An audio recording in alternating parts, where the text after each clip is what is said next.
ओम नमो भगवते वासुदेवाय। हरे कृष्णा बच्चों, आज मैं आपके लिए टॉपिक लाया हूँ यूनिट 5 पार्ट 3। अच्छा, ये पार्ट 3 फाइनल पार्ट होगा क्योंकि इससे पहले का जो यूनिट 5 का कॉन्सेप्ट सारे मैं कवर कर चुका हूँ, तो ये फाइनल चीज़ होगी। और इसमें सब चीज़ मैं कवर करूँगा। इसमें मैं डिस्क स्ट्रक्चर जो आपको दिख रहा होगा स्क्रीन के ऊपर वो भी दिखाऊँगा, प्लस मैं आपको कई चीज़ें बताऊँगा। इसमें रेड के बारे में बताऊँगा, ठीक है। और इसके बाद मैं आपको फाइल सिस्टम में बताऊँगा। तो वीडियो लंबी हो सकती है, तो अंत तक देखना, वॉच टिल द एंड। नहीं देखोगे तो बात नहीं बनने वाली। तो इसके साथ शुरू करते हैं। Let's roll the intro first.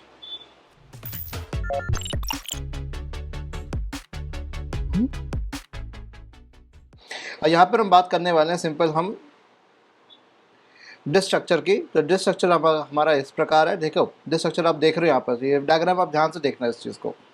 तो इस डायग्राम में अगर आप ध्यान से देखोगे तो यहाँ पर आपके पास एक स्पिंडल है, ठीक है। और इसमें कई से सारी डिस्क हो सकती है, जिनको प्लैटर्स कहते हैं। एक्चुअली ये प्लैटर्स हैं, प्लेट्स होती है, तो प्लैटर हो गया 1 2 3, ठीक है। और उनमें हमारे ट्रैक्स होते हैं आपके, ठीक है। ट्रैक्स हो गए आपके, ये जो आपके आप देख रहे हो ट्रैक्स, ये इन्हें ट्रैक्स कहते हैं। जो आपके कंसेंट्रिक सर्कल वाले होते हैं इन्हें ट्रैक्स कहा जाता है। और उन कंसेंट्रिक सर्कल्स के जो हमारे जो पार्टीशंस हो रहे हैं ना, जो काटापीटी हो रही है, देखो ये कट हो रहा है, ये कट हो रहा है, ये कट हो रहा है, राइट, ये कट्स हो रहे हैं, इनको कह रहे हैं सेक्टर। ये कट्स क्या है हमारे? सेक्टर। तो ट्रैक, सेक्टर। और और इनका जो पूरा ये फंडा होता है ना, ये हिस्सा, ये जो ट्रैक की जो आपकी सीध में आ रहा है, जो track 1, track 2, track 3, track 4, track multiple tracks का एक पूरा एक सिलेंडर बन रहा है, जैसे हम कहते हैं सिलेंडर, ठीक है। तो जो हमने पार्ट 1 के अंदर हमने करा था, डिस्क शेड्यूलिंग एल्गोरिथम करी थी, वो जो सीक टाइम होता है आपका, जो रीड राइट हेड जिस ट्रैक पे जाता है, ठीक है, ये ट्रैक पे जा रहा है, रीड राइट हेड हमारा जिस ट्रैक पे जा रहा है, वो सिलेंडर के उसको एक्सेस कर रहा है, सिलेंडर के कुछ हिस्से को ट्रैक कर रहा है, ठीक है। तो सिलेंडर का हिस्सा ये भी हो गया, ये भी होगा, ये भी हो गया। तो आपका जो आर्म है ना, वो आगे पीछे ऐसे हो रही है, राइट, इधर इधर हो रही है। आपकी आर्म जो ऐसे इधर उधर मूव कर सकती है, इधर भी मूव कर सकती है और ऐसे भी मूव कर सकती है। इसको मैं बना के बता देता हूँ। आर्म आपकी ऐसे मूव कर सकती है, लेफ्ट या राइट, इस तरीके से मूव कर सकती है आपकी, ठीक है। इस तरीके से मूव करेगी ऐसे, राइट, इस तरीके से मूव करेगी। तो ये हम, क्योंकि अगर मेरा यहाँ पिवट है तो पिवट से तो ऐसे मूव करेगी, अगर ऊपर से देखूंगा तो ऐसे से मूव करेगी, ठीक है। तो वो आपका होगा सीक टाइम, कि एक ट्रैक से दूसरे ट्रैक, तीसरे ट्रैक, चौथे ट्रैक के बीच में टाइम कितना लग रहा है, that is called seek time, ठीक है। तो यहाँ पर क्या बात कही गई है, देखो यहाँ पर मैं इसको हाईलाइट करके बताना शुरू करता हूँ। तो मैग्नेटिक डिस्क जो होती है हमारी, वो प्रोवाइड करती है bulk of secondary storage of modern computers. ये मैंने ऑलरेडी लिख रखा है, आपको बस मैं बता रहा हूँ। तो डिवाइस जो आपकी जो ड्राइव्स होती है वो रोटेट होती है 60 से 200 टाइम्स पर सेकेंड। इतनी स्पीड तो होती है आपकी। अब तो खैर ज़्यादा हो गई, अब तो आपका कि SSDs आ गई है तो उसकी स्पीड ज़्यादा है। और ट्रांसफ़र रेट होता क्या है भाई? रेट है eight which data flows between drive and computer. तो कंप्यूटर और ड्राइव के बीच में जो डेटा आपका जो फ्लो हो रहा है ना, उसको हम कहते हैं ट्रांसफर रेट कहते हैं। सिंपल सी बात। आगे जो उसमें पोजिशनिंग टाइम आता है कि कितनी देर में आपको पोजिशन हो रहा है, पोजिशनिंग, कि आपका रैंडम एक्सेस टाइम है आपका to move the disk arm to desired cylinder. तो जिस समय में, जितने समय में वो उस डिजायर्ड लोकेशन में पहुंच गया, that is called positioning time, जहाँ जब पे पोजिशन हुआ, और जितना समय लगा वहां तक पहुंचने में, वो हो गया सीक टाइम। और time for desired sector to rotate under the disk head is called rotational latency. जितना समय लग रहा है डिजायर्ड सेक्टर तक पहुंचने के लिए, डिजायर्ड सेक्टर, देखो रोटेशन देख रहे हो कैसी हो रही है, देखो this is my rotation here, ये रोटेशन ऐसी हो रही है सर। तो डिस्क आर्म आपकी, रीड राइट हेड आपकी इस तरीके से काम करती है, ठीक है। ऊपर रीड राइट हेड होता है डिस्क आर्म के एंड पे। तो आपका डिस्क आर्म जो है आपका एंड पे, तो जो अगर इधर आ रहा है तो इधर एक्सेस होगा, इधर आ रहा है तो इधर एक्सेस होगा। क्लियर हो रही बात? Okay then. तो और हमारी बात आती है जो हेड क्रैश रिजल्ट जो होता है, हेड क्रैश जो होता है, अगर हेड अगर क्रैश कर गया, results from disk head making contact with the disk surface. अगर ये चिपक गया, ये गिर गया इसके ऊपर, ये ऊपर होवर करता है, अगर ये गिर गया तो इसके मतलब हल्के से लगने से ही डिस्क क्रैक हो जाएगी, और हल्का सा क्रैक आती है आपकी पूरी हार्ड डिस्क क्रैश हो जाएगी completely, and that's very very bad. Simple सी बात है। और डिस्क को हम रिमूव कर सकते हैं, और जो ड्राइव है हमारी अटैच होती है वाया IO बस, इनपुट आउटपुट बस के द्वारा जोड़ी हुई होती है, जिसको हम एक्चुअल में PCI बस भी कहते हैं, एक्चुअल में PCI बस भी कहते हैं, ठीक है। इसको देख लूँगा, पर्सनल कंप्यूटर शायद कंपोनेंट इंटरफेस है, PCI इंटरफेस, इसको देखते हैं। तो इस टॉपिक का तो अंत हो गया।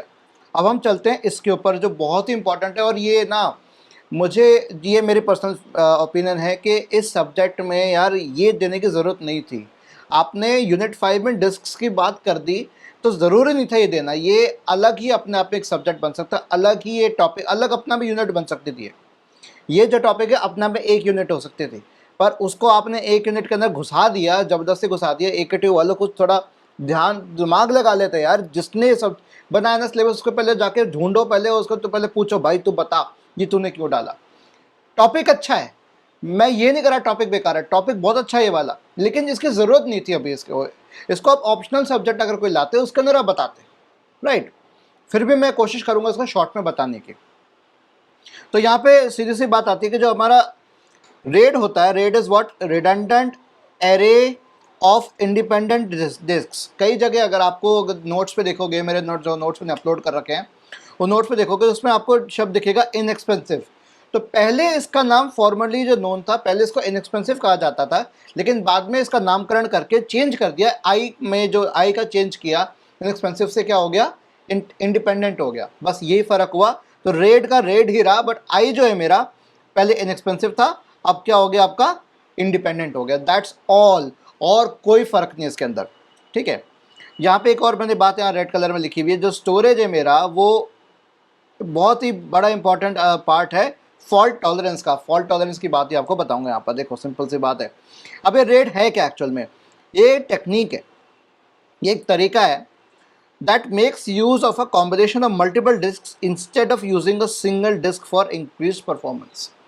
आपके पास जैसे ये डिस्क है ना, राइट, इसके ऊपर मल्टीपल डिस्क आपकी लग रही हैं, और वो डिस्क आपकी इतनी चौड़ी हो जाएगी, ऐसे कई मल्टीपल डिस्क लग रही हैं, और वो डिस्क आपकी कनेक्टेड है, आपकी एक डिस्क नहीं है, ऐसे कई सारी डिस्क हैं, बहुत सारी। और मेरे पास एग्जांपल नहीं है, मैं आपको दिखा देता, और गोल चीज़ नहीं है मेरे पास, होती मैं आपको दिखाता डिस्क वाला, राइट। तो ऐसे मल्टीपल डिस्क वाला मैंने डायग्राम भी दे रखा है, एनिमेशंस भी हैं इसके अंदर, तो बता दूंगा। तो आपके मल्टीपल डिस्क है, और इस मल्टीपल डिस्क की कॉम्बिनेशन को हम कहते हैं रेड, रिडंडेंट एरे। रिडंडेंट का मतलब हो गया रिपीटिशन, तो यहाँ पे डेटा का रिपीटिशन भी पॉसिबल है।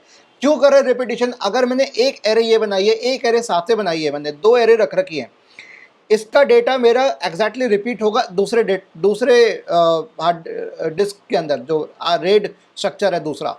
तो अब क्या होगा, ये डिस्क अगर फेल हो गई तो दूसरे डिस्क में ऑलरेडी कॉपी बनी हुई है मेरे पास, तो इसलिए रिडंडेंसी ज़रूरी है। फाइल स्टोरेज में रिडंडेंसी बहुत ज़रूरी है, अगर आपकी नहीं होगी, डिस्क खराब हो गई तो सारा data lost. Database management system में रिडंडेंसी नहीं चाहिए होती, फाइल सिस्टम में रिडंडेंसी चाहिए होती है। मैं बार बार कह रहा हूँ, फाइल सिस्टम में रिडंडेंसी इज अ मस्ट, और डीबीएमएस में रिडंडेंसी नॉट रिक्वायर्ड। तो ये दो चीज़ें कंसेप्ट आ गई आपकी, ठीक है।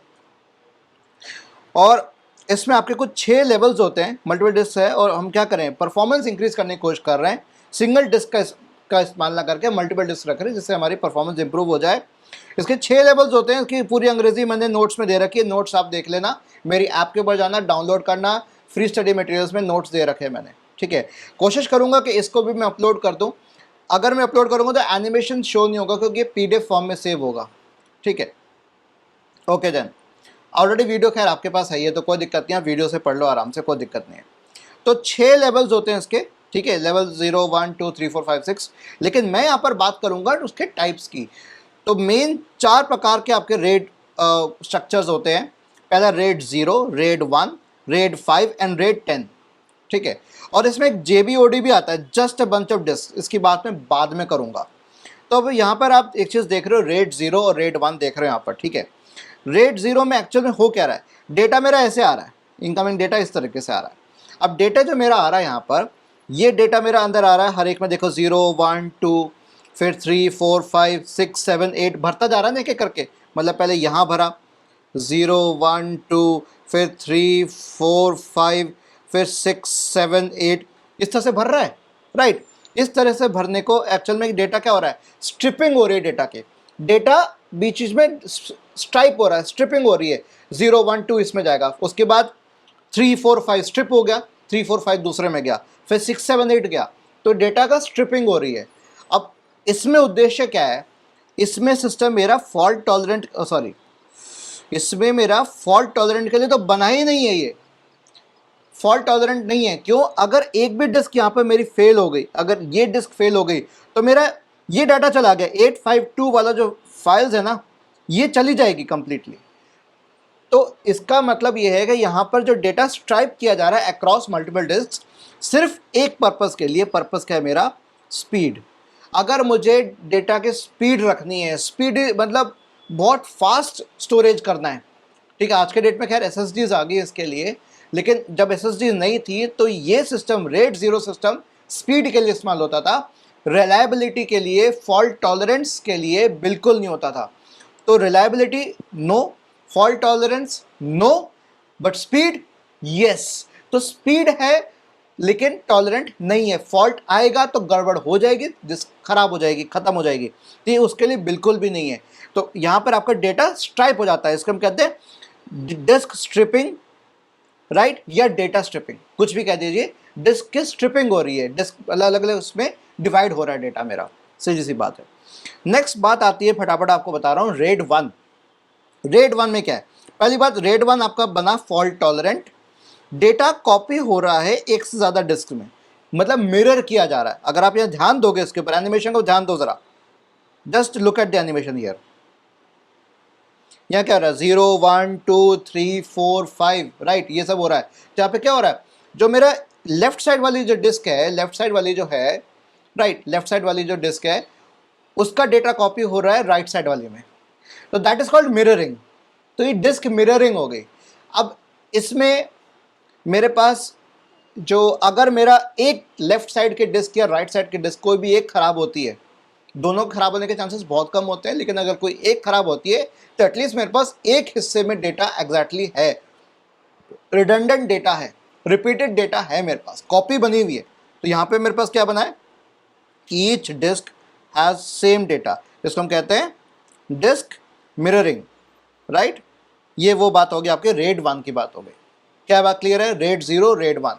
आप ये डायग्राम बनाओ सिंपल सा, और डायग्राम बहुत अवेलेबल है, कोई दिक्कत नहीं है, आप नेट पे सर्च करोगे मिल जाएगा सारा, गीक्स और गीक्स पे, जावा टी पॉइंट पे, सब पे अच्छा दे रखा है। Okay, then RAID five. RAID five पे बहुत अंग्रेजी लिख रखी है मैंने, क्योंकि बहुत इंपॉर्टेंट है ये। रेड फाइव क्या इस्तेमाल कर रहा है? यहाँ पे आपने पढ़ा होगा, पैरिटी बिट्स पढ़े होंगे, ठीक है। पैरिटी बिट क्या, किस लिए इस्तेमाल होती है?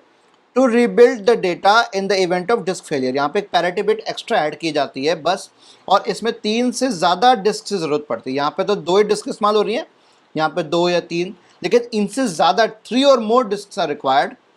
डेटा की स्ट्रिपिंग हो रही है अक्रॉस मल्टीपल डिस्क। बस अब क्या फ़र्क आ गया? पैरिटी का फ़र्क आ गया, बस पैरिटी का हमें एक्स्ट्रा ऐड हो रहा है। अगर आप यहाँ ध्यान दोगे, अगर इसके ऊपर अब जैसे देखो, इसको ध्यान से देखना, 0 1 2 3 P1 3 4 P2 5 6 P3 7 8 P4 9 10, ठीक है, इस तरीके से हो रहा है आपका। तो यहाँ पे मेरा P1 P2 P3 and P4 diagonally आपका देखो ग्रीन में सेव हो रहा है, ठीक है। यह चीज़ आप ध्यान दो। अब दोबारा देखो, मैं आपको दिखाता हूँ, मैं इसको यहाँ पर रोक दूंगा मैं। P1 स्टोर हुआ, उसके बाद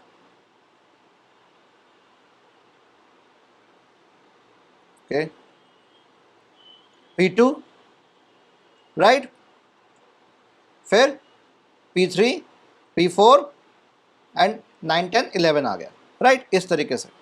तो ये आपका रेड कार्ड है जो ये सब चीज़ें काम कर रहा है। रेड कार्ड आपका काम कर रहा है पेंटियम 3 सिस्टम्स में, यही था। पेंटियम 4 से पहले पेंटियम 3, पेंटियम 2, पेंटियम 1 आए थे, तो उसमें यही सिस्टम आपका इस्तेमाल किया जाता था स्टोरेज का। तो रेड 5 जो स्ट्रक्चर है आपका कुछ इस तरीके से है। इसमें पैरिटी की जो बात मैंने आपको बताई दी है, खैर इवेंट ऑफ डिस्क फेलियर, ठीक है। अब इसमें एक और चीज़ आ रही है आपकी, ध्यान दो। अब इसमें कुछ नुकसान भी हैं बच्चे, माय डियर वंस। तो इसमें नुकसान क्या क्या है भाई? भैया आप ये चीज़ ध्यान दे रहे हो, यहाँ पर मेरे पास हर डिस्क का एक हिस्सा पैरिटी को जा रहा है, हर डिस्क का एक हिस्सा पैरिटी को जा रहा है। यहाँ पर मेरे पास 4 डिस्क हैं, हर डिस्क की स्टोरेज है 1 टेराबाइट 1 TB, ठीक है, 1 TB 1 TB। तो टोटल कितने हो गए? 4 टेराबाइट। और 4 टेराबाइट में एक हिस्सा, हर बार एक हिस्सा मेरा क्या है? एक हिस्सा, मतलब इसमें भी 3 TB इस्तेमाल हो रहा है, एक्चुअल डेटा के लिए, बाकी तो पैरिटी ले रहा है ना, इसमें भी 3 ले रहा है, इसमें भी 3 ले रहा है, इसमें 3 ले रहा है, इसमें मतलब टीबी का 1/3, सॉरी 1/3, 1/3 टीबी, ठीक है, 1/3 ऑफ स्पेस आपका खा रहा है। तो ये इसका मतलब क्या हुआ, आपका टोटल मेरा 3 टीबी एक्चुअल में इस्तेमाल हो रहा है, एक्चुअल में देखा जाए 3 टीबी इस्तेमाल हो रहा है आपके एक्चुअल डेटा के लिए। बाकी आपका जो है सारा, अगर मैं एक टीबी का जोड़ दूं यहाँ पर 4/3 आ गया मेरे पास, 1/3 नहीं करना था मुझे, 4/3 करना था, इसको मैं हटाता हूँ। ओके, तो यहाँ पे एक्चुअल में हो क्या रहा है, यहाँ पे हर एक टेराबाइट में एक हिस्सा 1/4 आना चाहिए था, एक्चुअल में 1/4 है, राइट। यहाँ पर देखो ये चीज़, तो यहाँ पर 1/4 इस्तेमाल हो रहा है, यहाँ भी 1/4 ले रहा है, यहाँ भी 1/4 ले रहा है, यहाँ भी 1/4 ले रहा है, तो 1/4 हिस्सा पैरिटी खा रहा है, मतलब 3/4 हिस्सा बच रहा है हमारा, 75% हर एक में से बच रहा है। तो इसका मतलब 354 इंटू 4 कर देंगे तो 3 टेराबाइट ही इफेक्टिवली इस्तेमाल हो रहा है आउट ऑफ 4 टेराबाइट। तो इससे क्या दिक्कत होगी बच्चों, भाई reduces the collective amount of data that can be stored in this array। तो इस array में, redundant array के अंदर मेरे एक हिस्सा मतलब 1/4 हिस्सा, तो अगर 4 डिस्क है तो 1/4 हो गए, 5 डिस्क हो गए तो 1/5 हो जाएगा, 6 डिस्क होंगे तो 1/6 हो जाएगा। तो इतना एक हिस्सा जो उसका हो रहा है, एक पार्ट हो रहा है, वो आपका पूरा वेस्ट हो रहा है, किसके लिए, पैरिटी बिट्स के लिए स्टोर करने के लिए वेस्ट हो रहा है, ठीक है। तो ये देखो, ये चीज़ मैंने यहाँ पर एग्जाम्पल लिखी हुई है, देखो ये आप पढ़ सकते हो इसको, राइट। वो क्यों चिपक गया, क्यों चिपक गया, ओके सॉरी। नेक्स्ट आते हैं रेड 10, ये सबसे बढ़िया सबसे है। तो ये क्या रेड 1 का इस्तेमाल कर रहा है, रेड 0 का भी इस्तेमाल कर रहा है, और मिनिमम ऑफ 4 डिस्क चाहिए होती है इसके अंदर, 4 डिस्क की ज़रूरत पड़ती है कम से कम। और इसमें आपके पास कंबाइन कर रहा है आपका रेड 1 रेड 0 का। रेड 1 मैंने आपको बताया था, रेड 1 है आपका डिस्क मिररिंग वाला, और रेड 0 है आपका स्ट्राइपिंग वाला, डिस्क स्ट्रिपिंग वाला। तो दोनों टेक्निक इस्तेमाल हो रही है आपकी, यहाँ दोनों टेक्निक लग रही है आपकी। तो यहाँ पे जो आपका जा रहा, देखो यहाँ पे देखो एनिमेशन देखो ध्यान से, तो यहाँ पे मेरे पास स्ट्रिपिंग भी हो रही है, लेकिन साथ साथ यहाँ वैल्यू भी स्टोर है। देखो अगर आप यहाँ ध्यान दोगे यहाँ पर, तो रेड 10 में यहाँ पर एक्जैक्टली आपके कोई कई जगह डेटा स्टोर भी हो रहा है, तो कुछ डेटा आपका रिट्रीव किया जा सकता है, ठीक है। और benefited from fault tolerance of red 1 मतलब mirroring and speed of red 0। तो फास्ट स्टोरेज होगी प्लस फॉल्ट टॉलरेंट भी अवश्य होगा। और बट इसकी भी कमी है, क्योंकि चूंकि बट रहा है डेटा मेरा, तो only 50% can be use for data storage. या तो एक हिस्सा जाएगा या दूसरे हिस्से भी स्टोर होगा, 4 में से कोई 2 ही आपके हो रहे हैं, क्योंकि 2 में मिररिंग हो रही है, बाकी में स्ट्रिपिंग हो रही है, ठीक है, इसीलिए फ़र्क पड़ रहा है। अब लास्टली हम एक बहुत बात कर लेते हैं, ये है हमारा JBOD। ये JBOD कुछ ऐसा दिखता है, सिर्फ ये आपकी स्टैक बनी हुई है, एक्चुअल में सिर्फ स्टैक है आपका, कोई कनेक्टेड नहीं आपस में, ये स्टैक है लूजली है आपके। 5 डिस्क की स्टोरेज आपके, ये एक हार्ड डिस्क है, ये एक हार्ड डिस्क है, 1 HDD। अब ये हो सकता है आपका 1 टेराबाइट की 1 TB हो, तो आपके 5 TB का स्टोरेज हो गया आपका। इस रेट सिस्टम नहीं कहते इसको, हम स्पैनिंग भी बोलते हैं इसको, ठीक है, इसको स्पैनिंग में कहते हैं, JBOD कहते हैं just a bunch of disks, just a bunch of disk of का ओ डिस्क्स, सिंपल JBOD। तो ये आप एक्सप्लेन कर लेना आराम से रेड स्ट्रक्चर के अंदर, ये मैंने आपको सिंपली बता दिया है। नेक्स्ट हम आते हैं फाइल सिस्टम के ऊपर। फाइल सिस्टम की हम बात करेंगे, ये थ्योरेटिकली कॉन्सेप्ट पूरा भाई सीधी सी बात है, जैसे आपने प्रोसेस का पढ़ा था, प्रोसेस कंट्रोल ब्लॉक, ऐसे ही फाइल कंट्रोल ब्लॉक भी बनता है। फाइल कंट्रोल ब्लॉक में आपके फाइल परमिशंस आती है, फाइल की डेट आती है, कब बना, कब क्रिएट किया गया, कब एक्सेस किया गया, कब उसमें लिखा गया, मॉडिफाई किया गया, और फाइल का ओनर कौन है, ग्रुप है, ACL है। ACL हो गया एक्सेस कंट्रोल लिस्ट, कि किस किस को आपने एक्सेस दे रखा है, किसको कंट्रोल कर रखा है। जैसे मेरे घर में अगर मैं और मेरी मदर हैं, राइट, और 2-3 लोग और हैं, तो मैं उसमें क्या करूँ, मैं अपनी और मदर को ही बस मैं डिस्क का एक्सेस दूंगा, बाकियों को फाइल का एक्सेस नहीं दूंगा, डिस्क और बोल रहा हूँ, फाइल का एक्सेस बाकी को नहीं दूंगा। तो एक्सेस कंट्रोल लिस्ट एक बनाएंगे, ठीक है।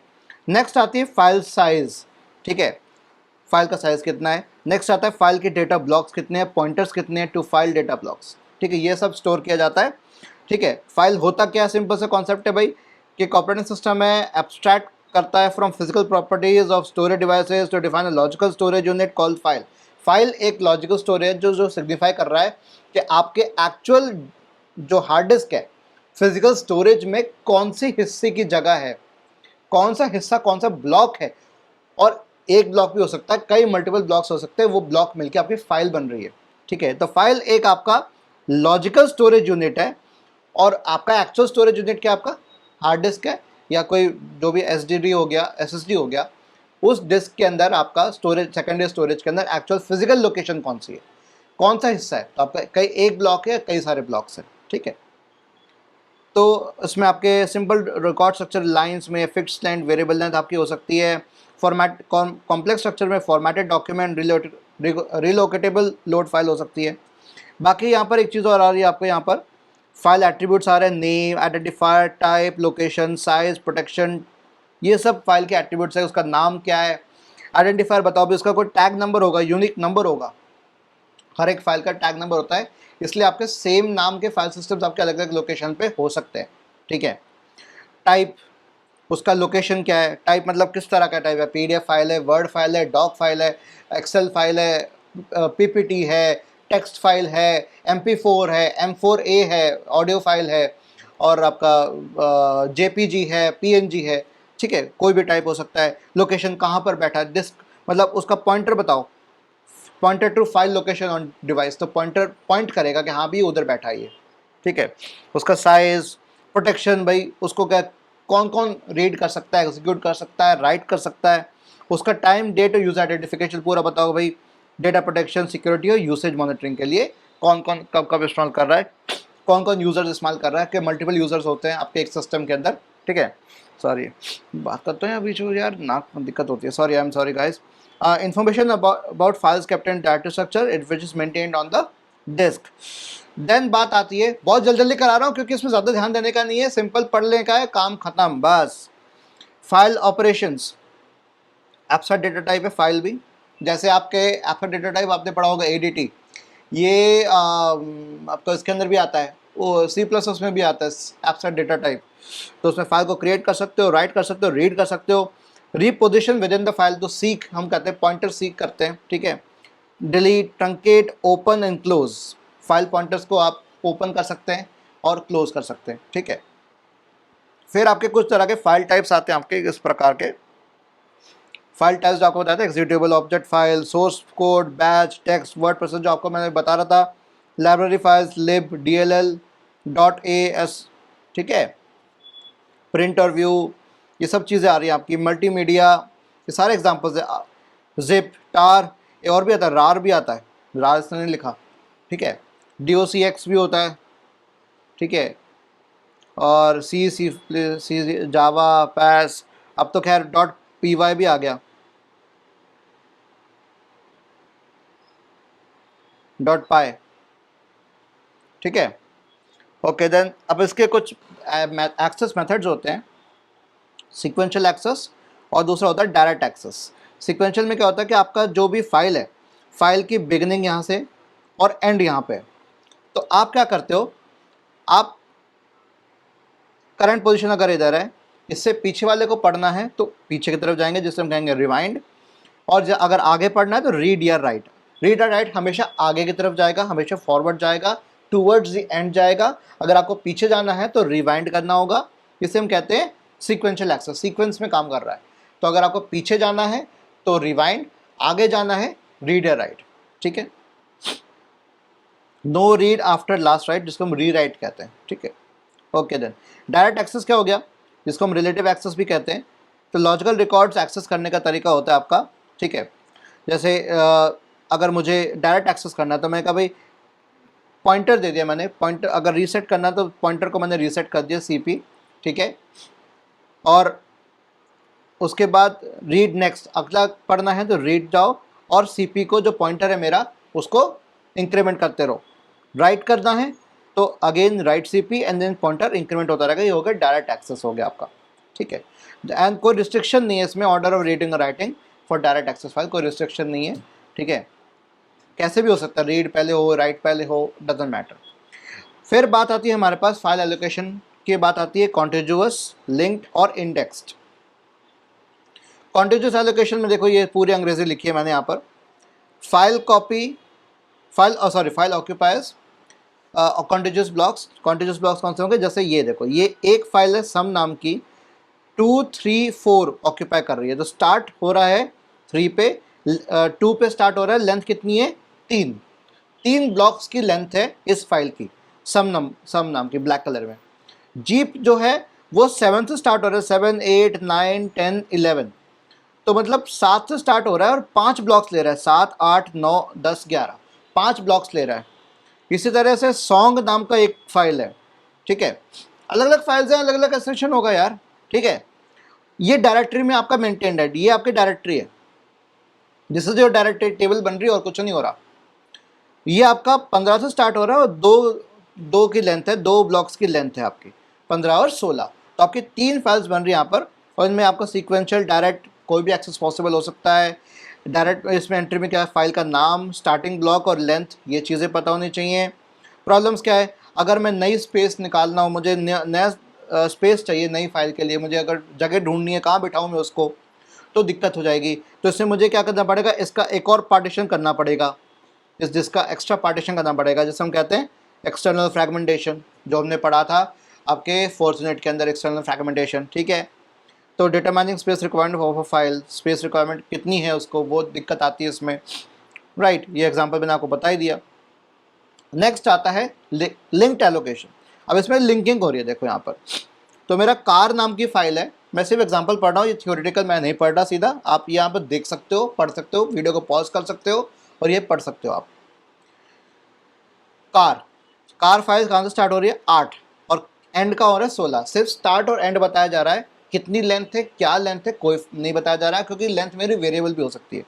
तो अब देखो ध्यान से, कहाँ से स्टार्ट हो रहा है, 8, 8 का नेक्स्ट पॉइंटर कहाँ में आ रहा है, 10, नेक्स्ट पॉइंटर कहाँ आ रहा है, 3, फिर नेक्स्ट पॉइंटर कहाँ आ रहा है, यहाँ पर 16 पे, और 16 पे आ गया -1, -1 बता रहा है कि हाँ मैं एंड हो चुका हूँ, इसके आगे मत बढ़ना। जो -1 एंट्री जो बता रहा है, ये क्या बता रहा है, यहाँ पर एंड ऑफ फाइल कर दो, EOF, end of file status मिल चुका है, ठीक है। तो यहाँ पे लिंक आपको ये इसको देख के याद आ रहा होगा, लिंक लिस्ट, ठीक है। तो लिंक लिस्ट वाला जो एग्जांपल, एक तरीका इस्तेमाल किया जा रहा है फाइल एलोकेशन के लिए, जिसे हम क्या कहते हैं, लिंक्ड फाइल एलोकेशन, ठीक है। लिंक का मतलब लिंक लिस्ट का इस्तेमाल करके, ओके। तो इसमें हमारा रिलायबिलिटी हो सकती है लॉस ऑफ अ पॉइंटर, अगर पॉइंटर लॉस हो गया, पॉइंटर गया तो भाई कहाँ मिलेगा, अगर ये पॉइंटर हट गया, ठीक है, डिलीट हो गया, तो दिक्कत हो जाएगी। प्रॉब्लम आती है इंटरनल फ्रैगमेंटेशन में, तो अंदर ही फ्रैगमेंट्स बन गए आपके, अंदर ही कई सारे फ्रैगमेंट बन गए, ठीक है। फ़ायदा भी है, नुकसान भी, देखो हर एक का फ़ायदा हर एक का नुकसान होता है, बस आपको ये अंग्रेजी मैंने लिख दी है। तो no issue with increase file size, no external fragmentation, जो कि पिछले वाले में प्रॉब्लम थी। नेक्स्ट हम बात करते हैं, लास्टली देखो मैं बात करने वाला हूँ इंडेक्स एलोकेशन की, ठीक है। इसमें आपका जो हर एक फाइल जो होती है आपकी इंडेक्स फाइल एलोकेशन मेथड, ठीक है, उसमें आपका देखो फंडा क्या आ रहा है, देखो इंडेक्सिंग का मतलब है डायरेक्टरी आपकी जो बन रही है ना, इंडेक्सिंग का मतलब हो गया कि जैसे कोई भी किताब आप पढ़ते हो, उस किताब के लास्ट जो पेजेस होते हैं, एकदम लास्ट के पेजेस, वो उसमें आपका होता है इंडेक्स आता है। इंडेक्स में क्या लिखा होता है बच्चे, कि कौन सा वर्ड कौन से पेज नंबर पे आया था, दैट इज कॉल्ड इंडेक्सिंग, कि कौन सा टर्म, कौन सा वर्ड कौन से पेज नंबर पे आया था, राइट। तो उसकी बात पूरी लिखी होती है, वो यहाँ पर देखो मेंशन है, देखो कि 8 पे जाओ, 8 पे सबका ब्यौरा मिलेगा, 10, 14, 12, 19, -1, ठीक है। तो यहाँ पे फंडा लिखा हुआ आपका, तो 8 से आप किस पे गए, 10 पे गए, फिर 4 कनेक्टेड है इससे, 4 के बाद 12 कनेक्टेड है और 19 कनेक्टेड है, तो मेरी फाइल का एंड या कोई भी नंबर मेरा इंडेक्स ब्लॉक मेरा क्या हो गया, कार फाइल का 8, ठीक है। तो इसमें डायरेक्ट एक्सेस हो रहा है, इसमें सिक्वेंशियल एक्सेस नहीं हो सकता, no sequential access, only direct access किया जा सकता है। लो पावर मोड आ गया, कोई बात नहीं। साइज ऑफ इंडेक्स ब्लॉक और मल्टी लेवल इंडेक्सिंग, ठीक है। देखिए क्या लिखा, -1 entry in block it means it can contain entries to 2 other blocks. -1 का मतलब हो गया 2 अदर ब्लॉक्स पे भी आपकी एंट्री हो सकती है। तो आपकी इस पे भी आ गया, अरे भाई तुम बार बार ये इसके ऊपर हो जाता है। ओके, नेक्स्ट हम आ जाते हैं यहाँ पर इसके परफॉर्मेंस के ऊपर। परफॉर्मेंस पे अगर हम बात करें तो भाई कॉन्टिन्यूस की जो परफॉर्मेंस है, राइट, वो रिक्वायर करती है आपकी कुछ इस तरह से, रिक्वायर करती है एक ही access, single access using a to get a disk block. किसी भी डिस्क ब्लॉक को एक्सेस करना हो तो सिंगल एक्सेस ही चाहिए, एक बार एक्सेस चाहिए कॉन्टिन्यूस के केस में। लिंक्ड की अगर हम बात करें, लिंक्ड की अगर अपन बात करें तो लिंक्ड में हमारे पास आई डिस्क, मतलब एक से ज़्यादा, मतलब जितने डिस्क हमें रीड्स कर दें, जितनी बार डिस्क रीड करना है to read the ith block. अगर मैं 10वें ब्लॉक तक पहुंच रहा हूं, अगर मुझे 10th ब्लॉक तक पहुंचना है to read 10th block, to read 10th block, तो मुझे क्या चाहिए, 10 डिस्क रीड्स चाहिए, 10 डिस्क रीड्स चाहिए होंगे वहां तक आगे पहुंचने के लिए। उसके पहले के बाकी जो 10 है वो मुझे कवर करने पड़ेंगे, 0 से लेकर 9 तक कवर करना पड़ेगा, तो भी 10वें पे पहुंचू, मतलब 10th ब्लॉक पे पहुंचूंगा। ठीक है, तो लिंक्ड का फंडा ये हो गया आपका। नेक्स्ट आता है मेरे पास इंडेक्स्ड, राइट। इंडेक्स में हमारी बात आती है डिपेंड्स ऑन, किस पर डिपेंड करता है, ये डिपेंड करता है 3 चीज़ों पे। पहली बात लेवल ऑफ इंडेक्सिंग, किस हद तक की इंडेक्सिंग है, अंदर इंडेक्सिंग के अंदर और इंडेक्सिंग दे रखी है, फाइल का साइज़ कितना है उस पर डिपेंड करता है, और पोजीशन क्या है, डिज़ायर्ड जो ब्लॉक जो मैं चाह रहा हूँ, जो ब्लॉक से एक्सेस में करना चाह रहा हूँ या ऑपरेटिंग सिस्टम एक्सेस करना चाह रहा है, जो यूज़र ने रिक्वेस्ट किया है, मैंने रिक्वेस्ट किया है, तो उसकी पोजीशन कहाँ पर है। तो पोजीशन, फाइल का साइज़ और इंडेक्सिंग का लेवल, इन पर डिपेंड करता है मेरी परफॉर्मेंस किस केस में, इंडेक्स्ड फाइल एलोकेशन की परफॉर्मेंस पे। तो लिंक्ड की किस पर डिपेंड करती है, कितने रीड लग रहे हैं वहाँ तक पहुँचने के लिए, और कॉन्टिन्यूस में एक एक्सेस की रिक्वायरमेंट है, बात हो जाती है, राइट। तो ये हो गया परफॉर्मेंस, और ये मेरा कंप्लीट हो गया यूनिट नंबर 5 पार्ट 3। अब ऑपरेटिंग सिस्टम का सब्जेक्ट कंप्लीट हो चुका है। मैं अब माइक्रो प्रोसेसर का वीडियो लेकर आऊँगा 8086 का, ठीक है। तो ये आज ओएस की सीरीज़ ख़त्म, इसको मैं आज ही मैं अपलोड कर दूंगा, ठीक है। अपनी टीम से कह के आज ही अपलोड करा दूंगा, नहीं तो कल तक अपलोड हो जाएगा, कोई दिक्कत की बात नहीं, राइट। मेरा यार ये कटिंग अच्छे नहीं की यार, कटिंग नहीं, ऊपर ना ऐसे खड़ा खड़ा हो जाता है मेरे एंटीना बन रहा है। ओके देन, ये तो बहुत ज़रूरी है भैया, आप सब्सक्राइब कर दो मेरे चैनल को, ये नाश्ता हुआ सब्सक्राइब आपसे कह रहा है, कर लो सब्सक्राइब और लाइक कर दो इस वीडियो को यार मुझे लगता है ना यार, यूट्यूब आपका कुछ नहीं जाएगा लेकिन मेरा बहुत फ़ायदा हो जाएगा यार। आप लाइक कर दो, फ्री ऑफ कॉस्ट पड़ रहा है। कमेंट करके बताना ये वीडियो कैसा लगा। बहुत फास्ट तरीके से, बहुत क्विक तरीके से मैंने बताया ताकि आपका वीडियो लंबा ना हो, क्योंकि बहुत मटेरियल है इसके अंदर। तो इसी के साथ मैं अलविदा चाहूँगा। ओम नमो भगवते वासुदेवाय, हरे कृष्णा।